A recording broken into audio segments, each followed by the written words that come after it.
मुद्दा एक अलग परिवेश में हमको ले जाता है। शहरों और गांवों का अंतर ना करके अगर हम उसको अंतर्राष्ट्रीय स्तर पर देखें, महिलाओं की स्थिति और महिलाओं के बारे में, तो बहुत सारे अलग अलग पहलू आते हैं। जैसे महत्वपूर्ण चीज़ों पे अगर हम शुरुआत करें तो बहुत सारे संप्रदाय धर्म कहें, वो कहते हैं कि महिलाएं स्वतंत्रता का भार उठा नहीं सकती, इसलिए उनको पर्दे में रखना, अनुशासन में रखना ये मर्दों की जिम्मेदारी है। इसके विरोध में जो महिला संगठन खड़े हुए, उन्होंने मर्दों की इज्जत कम कर दी और सारी दुनिया में नियम ऐसे बना दिए कि बाप भाई बेटे का भी खुला सीना या ऊंचा सिर करके जीना मुश्किल। तो दो अतियों के बीच में समाज घूम रहा है। तुलसीदास जी लिखते हैं, अमित वृष्टि जाए फूट क्यारी, तह स्वतंत्र भय बिगड़े नारी।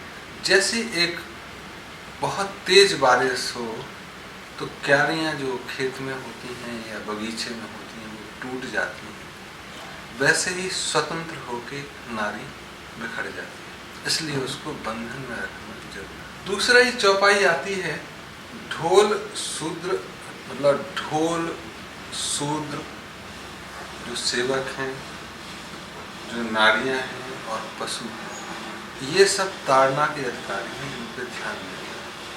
क्रिश्चियन समाज में देखें तो पहले उनका पैर दिख जाए तो वह सेक्स का सिंबल माना जाता था, विक्टोरिया II के जमाने में। बौद्ध के जमाने में बौद्ध ने सोचा कि भिक्षुणियाँ आ जाएंगी तो उनका जो समाज है बौद्ध का वो भ्रष्ट हो जाएगा। वो तो मजबूरी में ऐसा कहते हैं कि आम्रपाली को आने दिया गया। लेकिन इतनी सारी चीज़ें अगर आप धर्म में मूल रूप से आए तो ये सारे की सारी चीज़ें ना कुरान में नज़र आती हैं, ना गीता में नज़र आती हैं, ना गुरु ग्रंथ साहब में नज़र आती हैं, ना कवाला में। तो जो मूल ग्रंथ हैं, चाहे वह गुरु की वाणी हो या एक दूत का मैसेज हो या श्रीमुख से निकले हुए वचन, वहाँ स्त्री पुरुष में भेद नहीं किया गया। आज कुछ लोग कह सकते हैं कि स्त्री और पुरुष में भेद ये घोर अज्ञानता का सूचक है। तो भेद नहीं है, चीज़ें कहाँ से परिवर्तित होती हैं उस पे अगर हम समस्या पे जाएं कि चीज़ें कैसे परिवर्तित हुई, तब शायद हम उसको आसानी से समझ सकते हैं, उन परिस्थितियों से सहमत हो सकते हैं और अगर कुछ बदलाव की जरूरत है तो बदलाव की ओर अग्रसर हो सकते। तब एक अगर तरीका देखें तो पूर्व में जब युद्ध होते थे और आदमी मारे गए और औरतों का सहयोगी कोई नहीं बचा, तब कुछ इलाके में बहु शादी की कोशिश की गई और उसको प्रमोट भी किया गया, बढ़ाया भी गया कि भाई 3 औरतें एक आदमी चलाए परिवार। अगर 2 विधवा हो गई हैं या उनके साथी मारे गए तो वो कैसे जीवन अकेले जीना थोड़ा दिक्कत है। तो कुछ धर्मों में ये हो गया कि भाई बहुविवाह। वहीं दूसरी तरह जो विधवाएं हैं उनका हाल बुरा हो गया। कुछ जगह सती होने की परंपरा है और कुछ जगह वैश्याएं। तो तीनों चारों परिस्थिति बड़ी अजीब सी और वह देश काल परिस्थिति के हिसाब से ठीक हो सकती है या नहीं ये अलग है। लेकिन आज अगर हम आज की युग में देखें तो एक नई सोच के साथ हमको बढ़ना होगा। न कबीले बचे हैं, न कबीलों के युद्ध बचे हैं। आज देशों में जब युद्ध होता है तब ऐसी कमोबेश स्थिति आती है, चाहे इराक में आ रही हो, आज सीरिया में आ रही है, या जो लोग मार रहे हैं वो भी कुछ मर रहे हैं तो अमेरिका में, वियतनाम में, अफ्रीका में भी आ सकती है। तब उनका सहयोग कैसे होगा इस पर। फिर धीरे धीरे औद्योगिक चीज़ें बढ़ी तो आपको कुछ गुणदोष जो होते हैं व्यक्ति के उसको प्रमोट करना है। तो मार्केटिंग में आपने देखा कि औरतें आस्थाओं से ज़्यादा जुड़ी होती, औरतें विचलित भी की जा सकती हैं ऐसा लोगों ने प्रयोग के द्वारा देखा। तो अगर कोई नई चीज़ प्रमोट करना है तो औरतों को अगर आकृष्ट कर सकें तो मर्द अपने आप खरीद ले। तो उनको कैमरा बेचना था, उसमें उन्होंने बताया कि देखो वह औरत कैमरा लेके गई। तो शुरू में तो कैमरा बिचवाया गया, अब औरतों को बेचने की कोशिश होती है। तो जितने शहर हैं वो कमोबेश सारे विज्ञापनों में औरतों या बच्चों का प्रयोग करते हैं और उनको कमोडिटी बना दें।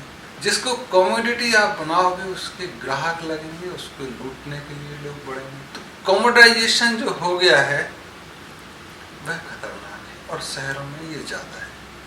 इसलिए शहरों में तथाकथित सुरक्षा के बाद भी महिलाओं की हालत ठीक नहीं है। वहीं गांव में जहां व्यावसायिकता कम बढ़ी है, महिलाओं की स्थिति कमोबेश ठीक है, हालांकि उनको काम ज़्यादा करना पड़ता है।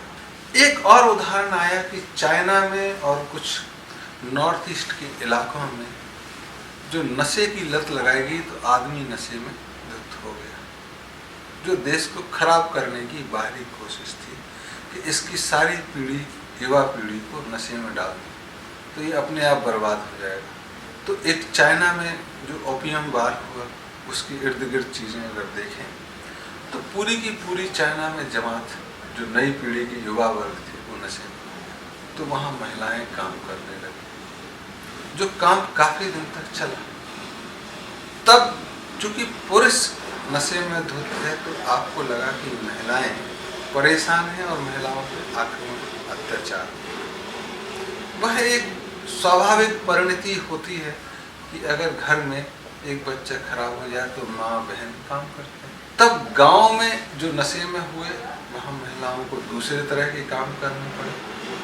शहरों में जो अगर आदमी धुत नशे में हुआ तो वहाँ महिलाओं को नौकरी करनी है। गांव की नौकरी दूसरी है और शहरों की नौकरी दूसरी है। तो महिलाओं का उससे बुरा हाल है। तो कमोबेश ना गांव में ना शहर में आप ये कह सकते हो कि महिलाओं की स्थिति बहुत अच्छी है, लेकिन ऐसा मानना गलत होगा कि पुरुषों की स्थिति अच्छी है।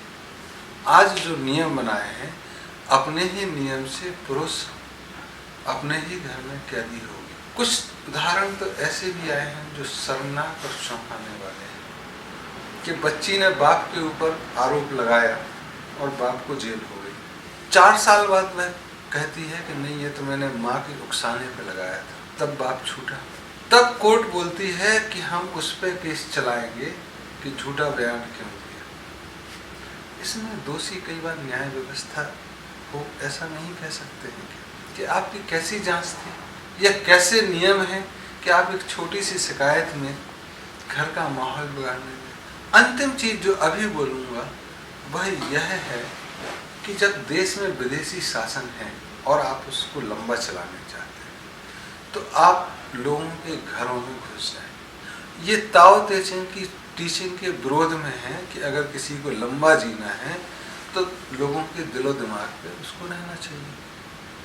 तब विदेशी आक्रमणकारी या विदेशी शासक आपके दिलो दिमाग में डर की तरह व्याप्त रहने के कारण वह कहते हैं कि शादी तो आप कर सकते हैं लेकिन तलाक हम करेंगे। आदमी और औरत को एक अलग इकोनॉमिक आइडेंटिटी बनाना कि तुम भी पैसा ले रहे हो, तुम भी टैक्स दो। तो ऐसा भी हो जाता है कि देश का वित्त मंत्री है और उसकी पत्नी को पता ही नहीं कि उसके कुछ नियम है, वो अपना अलग टैक्स दे रही है। तो बहुत सारे नियमों को एक यूनिट बनाना जरूरी है अगर देश को ठीक रखना है, दुनिया को।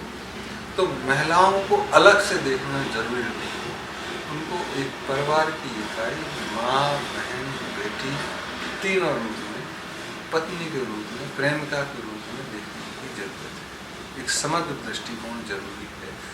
न केवल कुछ देशों में कि अगर स्त्री है तो वह 16 वर्ष से 48 वर्ष जब तक कि रिप्रोडक्टिव एज में है तब तक ही उसका सम्मान है, उसके बाद उसको कौन पूछता।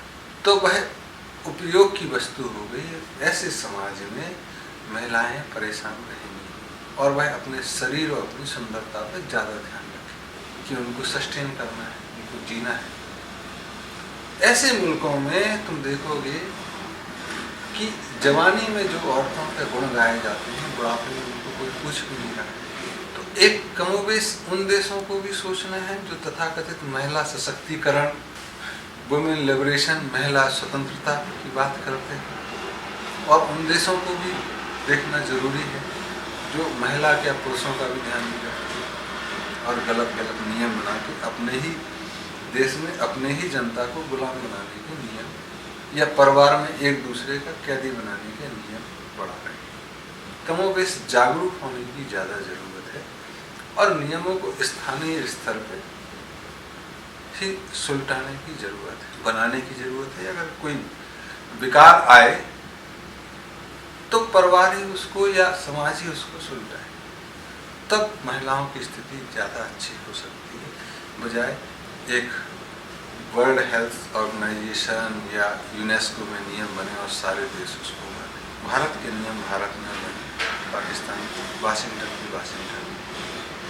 और उनमें भी अलग अलग राज्यों में अलग अलग अगर परिपाटी हैं तो वहाँ के नियम बने और वहाँ का समाज उसको निर्णय ले, तब जाके वुमेन की स्थिति गाँव में और शहर में दोनों जगह ठीक, और कमोबेश पुरुषों